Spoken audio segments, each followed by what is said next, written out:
Assalamualaikum. Good morning. How are you, students? I hope you are all fine. May Allah always bless us. Alright, students, it's me, Miss Mavish, your assistant teacher. So let's start our today class. Firstly, we open the books and come on the contents of books. So, students, we have completed 2 chapters from geography in the beginning of final term, and the chapter is minerals and natural resources of the Muslim world, and the second chapter is environment.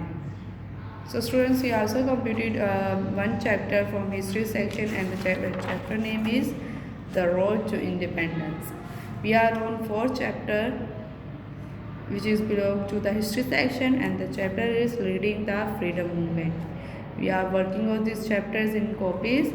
So let's move to the work. Open your copies, students.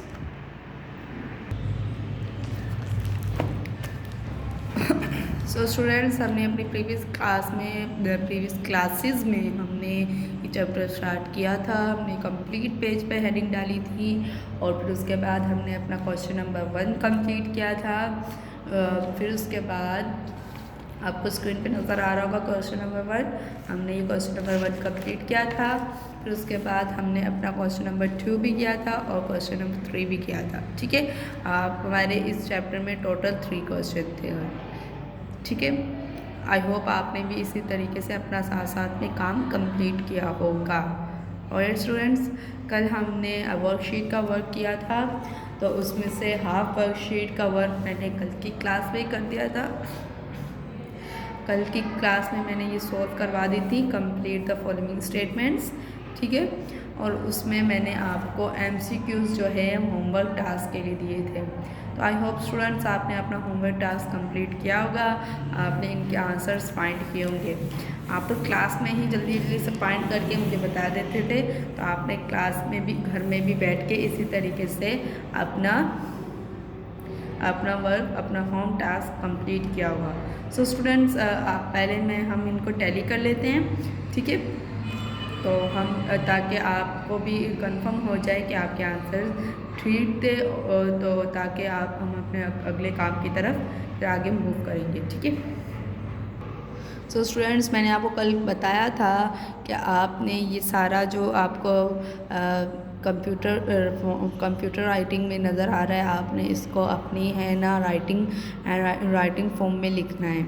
तो आप, I hope आपने इसी तरीके से लिखा होगा। तो students, आपने ये सारा वर्क जो है आपने ब्लू पेन से लिखना था, और सिर्फ ब्लैंक्स, और जो ब्लैंक्स के अंदर जो लिखना है हमने, या क्वेश्चन जिस पे राइट ऑप्शन पे जब टिक मार्क करेंगे, वो आपने जस्ट अपने ब्लैक पेन से करना है। तो स्टूडेंट्स, आपने ये सारा वर्क जो है ब्लू पेन से करना है आपने, और आपने इसके ऑप्शंस पे, राइट ऑप्शंस पे टिक मार्क, और जो होगा आपका टिक मार्क करने के बाद जो ब्लैक पेन लिखेंगे वो आप ब्लैक पेन से लिखेंगे। तो एक मैं करके दिखा देती हूँ। जैसे कि हमारा फर्स्ट है, इन मोहम्मद अली जिन्ना स्टडीड लॉ इन डैश। तो मोहम्मद अली जिन्ना ने तालीम की लॉ की हासिल की थी डैश में। तो हमारे ऑप्शंस थे जर्मनी, फ्रांस, लंदन, इटली। तो हमारे पास 4 ऑप्शंस थे। तो आपने फाइंड किया होगा राइट ऑप्शन। हमारा राइट ऑप्शन है यहाँ पर लंदन। तो हमने रीडिंग के दौरान ही स्टार्ट में ही पढ़ा था कि जो कायदे आज़म हैं वो लॉ की, यानी कानून की तालीम हासिल करने के लिए कहाँ गए थे? लंदन गए थे। ठीक है, तो मैंने जैसे कि आपने ये सारा वर्क ब्लू पेन से लिखा होगा, तो आपने अब क्या करना है, ब्लैक पेन से टिक मार्क करना है ये इस तरीके से, और फिर उसके बाद आपने यहाँ पे ब्लैक पेन से ब्लैंक में लिखेंगे भी। ठीक है, लंदन। ठीक है स्टूडेंट्स, इस तरीके से आपने ये टास्क करना है। ठीक है, तो अब मोहम्मद अली जिन्ना स्टडीड लॉ इन लंदन। हमारा राइट ऑप्शन लंदन था, तो हमने लंदन लिख दिया। ठीक है, अब MCQs नंबर 2 पे जाते हैं। Muhammad Ali Jinnah was elected to the Indian legislative council in dash. ठीक है, तो मोहम्मद अली जिन्ना जो हैं वो मुंतखब हुए थे इंडियन लेजिस्लेटिव काउंसिल में, इलेक्टेड हुए थे मतलब सेलेक्ट किए गए थे। ठीक है, डैश में। तो हमने ये भी रीडिंग में पढ़ा था। ऑप्शन है हमारे पास 1906, 1910, 1907 और 1911। तो हमारा राइट ऑप्शन है 1910। ठीक है, 1910 लेजिस्लेटिव में इलेक्ट हुए थे, इलेक्शन में खड़े होके उनको इंडियन लेजिस्लेटिव काउंसिल में उनको मुंतखब किया गया था। ठीक है, तो 1910 को हमने इस ब्लैंक में भी लिख लिया। ठीक है, देते हैं कि बुक में दिखा देती हूँ मैं आपको। तो स्टूडेंट्स ये देखें, यहाँ पे लिखा हुआ है, यहीं पर हमारी MCQs अगर आप बुक से देखेंगे तो आपको आसानी से मिली होंगी। आपने बुक से ही हर MCQs का आंसर बुक में ही है, और आपको तो हमने पढ़ा है तो आपको तो कन्फर्मली पता होना चाहिए। तो देखें, यहाँ पे लिखा हुआ है recognise in 1910 he was elected to Indian legislative council. ठीक है, 1910। ठीक है, तो हमारा राइट ऑप्शन यही था। ठीक है, तो अब अगर हम अपनी फर्स्ट MCQs में देखें तो यहाँ पे लिखा हुआ है send to London to learn more about the family business, but the young Jinnah was determined to be a lawyer and 1990 मतलब 1892 he started to study law in London. तो स्टडीड कहाँ की थी? लंदन में की थी। ठीक है, ये हमारा लंदन है। ओके स्टूडेंट, अब हम अपने नेक्स्ट MCQs की तरफ चलते हैं। हमारा नेक्स्ट है the Lahore resolution was passed in. ठीक है, द लाहौर रेजोल्यूशन यानी लाहौर किरदाद के करारदाद लाहौर भी कह सकते हैं। ठीक है, करारदाद लाहौर या करारदाद पाकिस्तान भी हम कहते हैं। ठीक है, जो करारदाद लाहौर और करारदाद पाकिस्तान एक ही है।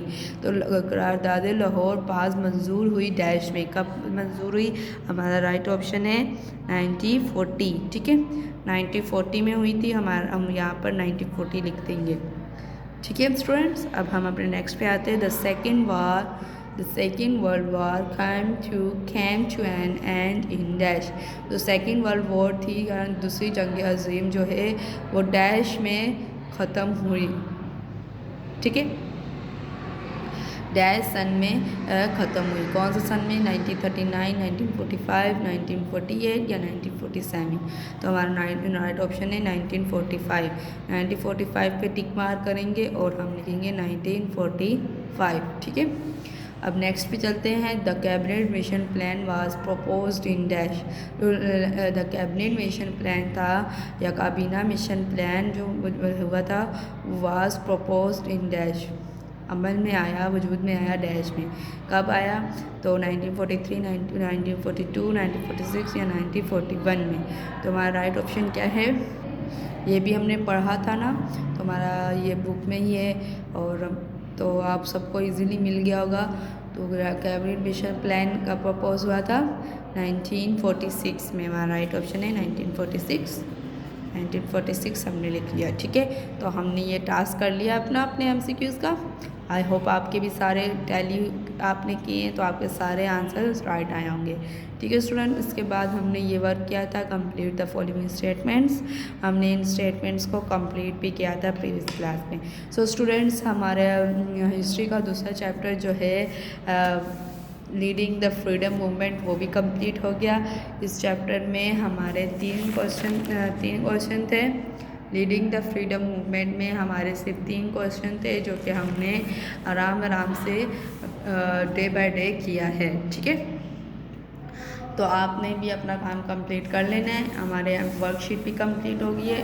तो स्टूडेंट्स, हमारा सेकेंड असेसमेंट का सिलेबस भी कंप्लीट हो गया है। अब इस वर्क के बाद आपने अलग पेज पर सेकेंड असेसमेंट सिलेबस की हेडिंग डालनी है। तो आपने पेज मूव कर लें। तो स्टूडेंट्स, मैं आपको एक दिखा देती हूँ कि आपने किस तरीके से ये काम कंप्लीट करने के बाद आपने सेकेंड असेसमेंट सिलेबस की हेडिंग डालनी है। ठीक है, इस तरीके से आपने second assessment syllabus has been completed. ठीक है, इस तरीके से आपने पूरे कंप्लीट पेज पर अपनी हेडिंग डालनी है, second assessment syllabus has been completed. Alright students, तो ये हो गया हमारा हिस्ट्री में भी डालेंगे आप और ज्योग्राफी में भी डालेंगे। मैं आपको इंडेक्स की तरफ ले जाती हूँ ताकि आपको इंडेक्स में ज़्यादा बेहतर तरीके से समझ आ जाए। ये हम अपने इंडेक्स पे आ गए। सो स्टूडेंट्स, हमने अपने after final term started, we start first chapter, geography chapter, we do in geography section. So students, we do 2 chapters in geography sections, geography section, and the chapter is minerals and natural resources of the Muslim world, and the second chapter is environment. So students, ये 2 chapter आपने geography में किए होंगे, और फिर उसके बाद आपने हिस्ट्री में भी 2 चैप्टर किए हैं, the road to independence and leading the freedom movement. ठीक है, तो इन तमाम चैप्टर्स का हमने काम कंप्लीट कर लिया है, और हमारा अब सेकंड असेसमेंट पे हमारे ज्योग्राफी के भी 2 चैप्टर्स हैं और हिस्ट्री में भी 2 चैप्टर हैं। तो आपने इंडेक्स में भी अपने इनकी हेडिंग डालनी है। ठीक है, तो आप ज्योग्राफी में भी लिखेंगे सेकंड असेसमेंट कंप्लीटेड। ठीक है, और फिर आपने हिस्ट्री में भी यही लिखेंगे सेकंड असेसमेंट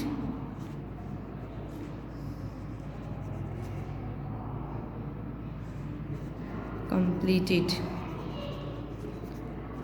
ठीक है स्टूडेंट्स, आपने इंडेक्स में भी ये लिखना है, और अपने दोनों अगर आपने सेक्शन बनाए हुए एक कॉपी में ही, तो इन्वायरमेंट चैप्टर के बाद फुल पेज पर second assessment syllabus has been completed लिखोगे, और हिस्ट्री के सेक्शन में भी आप second assessment syllabus has been completed लिखोगे। ठीक है, तो स्टूडेंट्स, ये 2 चैप्टर आपके लाजमी होने चाहिए आपकी कॉपीज़ में। अगर आपने अलग अलग कॉपीज़ बनाई है तो अलग अलग ये हेडिंग डालेंगे, जैसे कि हम करते आते हैं। ठीक है स्टूडेंट्स, तो आज की क्लास में हमारा यही टास्क था। आप अपने वर्क कंप्लीट कर लीजिए और अपनी हेडिंग्स भी डाल लीजिए। ओके स्टूडेंट्स, आज की क्लास यहीं पे ख़त्म होती है। अपना ख्याल रखिए, अपना काम कंप्लीट करें, अपनी लर्निंग भी साथ साथ जारी रखें। आज की क्लास से इजाज़त चाहती हूँ, मुझे अपनी दुआओं में याद रखिएगा। खुदा हाफिज़।